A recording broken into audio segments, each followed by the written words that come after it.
যে আমাৰ এইটো স্পষ্ট ধাৰণা আৰু স্পষ্ট কথা যে NPS বাতিল কৰিব লাগে, OPS প্ৰৱৰ্তন কৰিব লাগে আৰু OPS প্ৰৱৰ্তনৰ জৰিয়তে একোজন কৰ্মচাৰী শিক্ষকৰ বিষয়াৰ তেওঁৰ অৱসৰী জীৱনৰ যিটো শংকাগ্ৰস্ততা, এই শংকাগ্ৰস্ততা আঁতৰ কৰিব লাগে।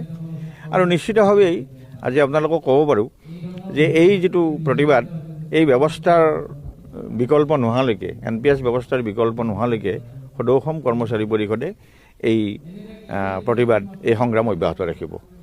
অন্যহাতে ৰাজ্যখনৰ যিবিলাক ধৰক আমাৰ অষ্টম দৰমহা আয়োগৰ কথা আহিছে, ইতিমধ্যে আমাৰ অসমৰ মাননীয় মুখ্যমন্ত্ৰী মহোদয়ে অষ্টম দৰমহা আয়োগৰ কথা ঘোষণা কৰিছে, যদিও কাৰ্যালয়ৰ ভিত্তিত একো স্মাৰক পত্ৰ বা অফিচ মেমৰেণ্ডাম ওলোৱা নাই।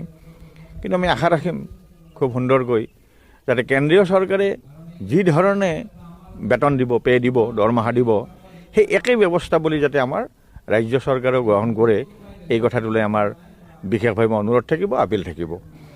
আৰু হয় ছাৰ বাইদেউসকল, সদৌ অসম কৰ্মচাৰী পৰিষদৰ সভাপতি দীপেন শৰ্মা ডাঙৰীয়াই অসমত OPS পুনৰ প্ৰৱৰ্তন সন্দৰ্ভত মন্তব্য আগবঢ়াই কৈছে যে অসম চৰকাৰে অতি শীঘ্ৰে ৰাজ্যিক কৰ্মচাৰীসকলৰ বাবে NPSৰ বিকল্প হিচাপে OPS পুনৰ প্ৰৱৰ্তন কৰিব লাগে।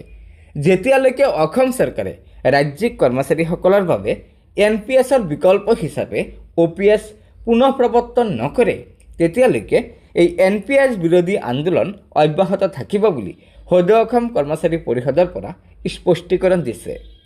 আনহাতে শেহতীয়াকৈ ৰাজ্যিক কৰ্মচাৰীসকলৰ দৰমহা গাঁথনিৰ সংশোধনীৰ ওপৰত অসম চৰকাৰে যি 8 কমিশ্যন গঠন কৰি দিছে, এই 8 কমিশ্যনৰ ওপৰত সদৌ অসম কৰ্মচাৰী পৰিষদৰ সভাপতি দীপেন শৰ্মা ডাঙৰীয়াই অসম চৰকাৰক আহ্বান জনাইছে যে অসম চৰকাৰেও কেন্দ্ৰীয় চৰকাৰৰ সমাহাৰতে 8 কমিশ্যনত দৰমহাৰ নিৰিখ নিৰ্ধাৰণ কৰিব লাগে। অৰ্থাৎ কেন্দ্ৰীয় চৰকাৰৰ সমাহাৰতে ৰাজ্যিক কৰ্মচাৰীসকলকো দৰমহাৰ সুবিধা দিয়াৰ বাবে সদৌ অসম কৰ্মচাৰী পৰিষদে দাবী জনাইছে। গতিকে ছাৰ বাইদেউসকল, এয়া নিশ্চয় সদৌ অসম কৰ্মচাৰী পৰিষদে দিয়া ৰাজ্যিক কৰ্মচাৰীসকলৰ বাবে এটি অত্যন্ত গুৰুত্বপূৰ্ণ খবৰ হয়।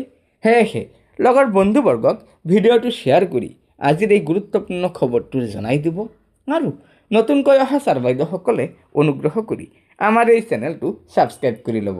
ধন্যবাদ। জয় আই অসম।